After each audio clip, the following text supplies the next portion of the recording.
আসসালামু আলাইকুম everyone, welcome to Nilima's kitchen এড। আপনারা সবাই কেমন আছেন? ইনশাল্লাহ সবাই ভালো আছেন।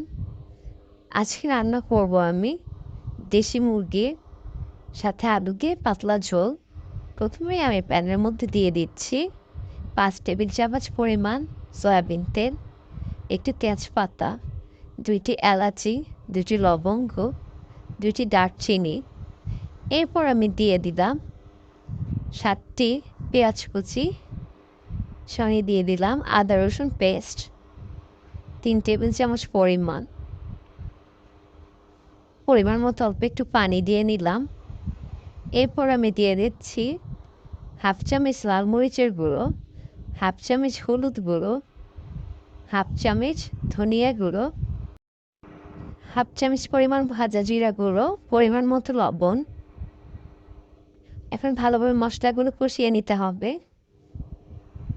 আর আলু দিয়ে পাতলা ঝোল করতে গেলে সেখানে বেশি মশলা দেওয়া যাবে না।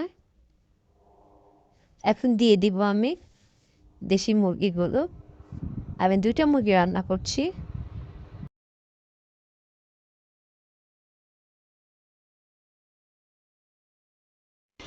এখন আমি ঢেকে দিব যাতে মশলাগুলো ভালোভাবে ঢুকতে পারে আর মুরগিটা ভালোভাবে কষতে পারে।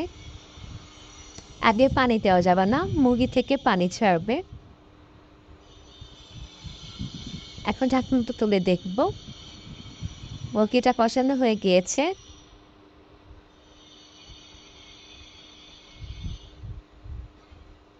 এখন আমি দিয়ে দিচ্ছি কেটে রাখা ধুয়ে নেওয়া আলুগুলো।